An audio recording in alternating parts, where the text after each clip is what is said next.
What's going on, YouTube, fam? It's your boy Tony 2 times, and we back with another episode of Hood Tales, man. Before I start, be sure to tap that like button. Definitely watch this video to the end to hear the full story and all the details in the case. For the day one, fam, y'all already know it's all love. Thanks for tuning back into another episode. If you're new to the channel and you feeling the content, feel free to subscribe. Definitely hit that notification bell so you can be notified every time we drop a new video. Oh yeah, feel free to share the channel with your peoples. Everybody is welcome. Let's get right into the story. I'm sure we all can relate to being hurt in some kind of way by the people we love. It's just all a part of life. Whether feeling crossed by family, betrayed by friends, or hurt by your significant other. That just comes with the territory when you are dealing with people. Some individuals will get to the point they don't care who you are, how much they love you, they will cut you off before they allow you to keep hurting them. Others tolerate people in their life that might not have their best interests at heart because of those titles I mentioned earlier: family, friends, significant other.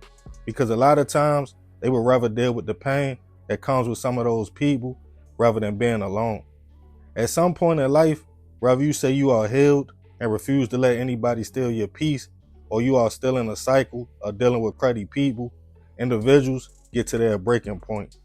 You get tired of putting your heart out there just for it to be broken, or putting your loyalty on the line just for somebody to question it. These things could turn a person cold. Some of us understand, no matter what the situation is or who the individual is, people will be people, because none of us are perfect. And when you choose to love again or put yourself out there, it's important for your sanity for us to understand that will never change, no matter the individual or relationship. We should never jeopardize our life or freedom due to a broken heart. But some people take their pain of feeling crossed and it turns into hate. And that's when the situation can turn fatal. And on this episode of Hood Tales, we'll be taking it to the Chicago suburb of Naperville, Illinois, to discuss a case of a confrontation about cheating that took a turn for the worse. Back in 2020, 34-year-old Rosa LeGrone and 27-year-old Darnell Mans were navigating life together in Illinois. The couple had a lot of love for each other, to the point they even got engaged. Rosa was a mother of 5 kids, ranging from the ages of 18, 14, 13, 10, and her youngest being 6. So she had her fair share of heartbreaks and relationships along the way. But with Darnell, it felt different. The two didn't share any kids together, but he was willing to step in, accept Rosa, and whatever else came with the situation, even being a stepfather. He moved into her place, and it seemed the two would have a bright future together. Darnell was described as a laid-back, humble, good dude who went to work, sometimes hung out, but was trying to settle down. But just like a lot of us men, when things get serious in our relationship, sometimes we second guess and ask ourselves, is this really the person I want to be with? Still young and not clear if he had any kids of his own, Darnell would slip up and start giving another woman his attention. At first it was harmless, nothing major, just a little flirting on social media, sending messages back and forth. But eventually it went to the two linking up and Darnell really feeling the side chick. Rosa started noticing a change in Darnell around about October 2020. He seemed to be falling back and his attention wasn't on Rosa at all. She confronted him about what she felt and felt he was doing behind her back. She decided to ask, was he cheating on her? Darnell brushed the situation off and told her to fall back with all that. As the next week would go by, her suspicions grew even more, and Darnell seemed like he was ready to make his exit, call things off, and leave the relationship. On November 6th, Rosa again confronted Darnell about cheating, claiming she had proof this time and knew exactly who his side chick was.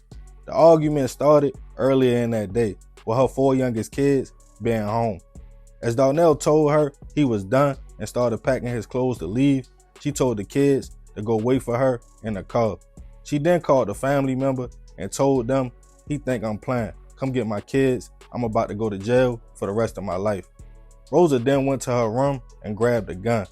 As Darnell was trying to calm her down, telling her just let me go, she told him no and wanted him to call the woman he was dealing with. When he refused to, multiple shots went off, hitting Darnell in his spine and other parts of his body. Rosa then grabbed his phone and took it upon herself to go to Facebook and video call the young lady. Confused, thinking it was Darnell, until she saw Rosa's face. She couldn't believe what was going on. Rosa was holding a gun, asking her questions, while Darnell laid in a pool of blood.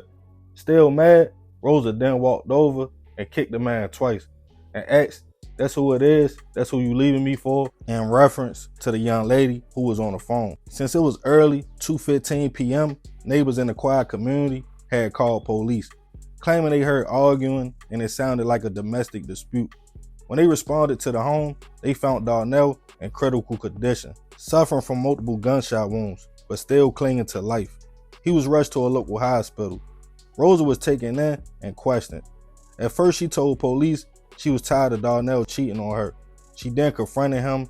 She claimed after arguing for a minute, she was scared and grabbed her gun, and it went off by mistake.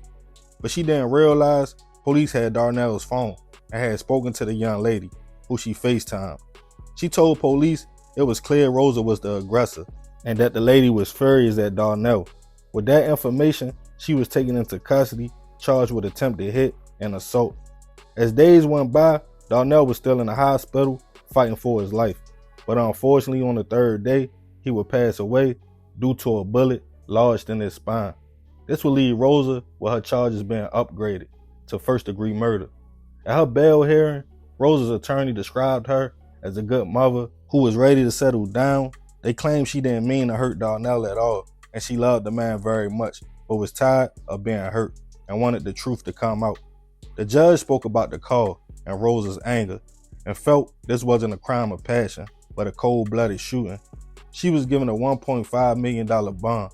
As of now, Rosa is still incarcerated at the DuPage County Jail. Her case is still pending and hasn't made its way to trial yet, and she is innocent until proven otherwise. Rest in peace to Darnell. I send my prayers and condolences to his family. I know a lot of people will probably say, well, he shouldn't have got engaged to Rosa and shouldn't have been cheating. But sometimes in relationships, not saying it's right, you really start to get to know a person for real once you move in with them and deal with them on a daily basis. Darnell probably thought he was ready and knew what he was about to sign up for, but had a change of heart. Granted, he should have just left, but he probably knew better than anybody. Rosa was a little bit thrown off, and unfortunately, him not leaving the situation alone caused him his life. As far as her, I feel like she already knew she was about to take Darnell's life. Whatever past trauma she had dealing with men and relationships, I felt like it resurfaced, and she would rather take Darnell out this world than allow him to leave her for another woman. But now you leave your 5 kids out here alone. 4 of them probably traumatized because they was home at the time and heard the whole situation. All this over a man who was ready to leave. But I want to know y'all thoughts on this situation. Let me know in the comments. And remember, we got to succeed, not to fail, so we won't be just another hood tale. Yeah, man, it was a crazy story. Rest in peace to Darnell. But I ain't gonna talk too much more about this one. Y'all definitely let me know what y'all think in the comments. I appreciate you if you made it to the end. This is another episode of Hood Tales. It's your boy Tony 2 times. Y'all already know it's all love, fam. I'm out.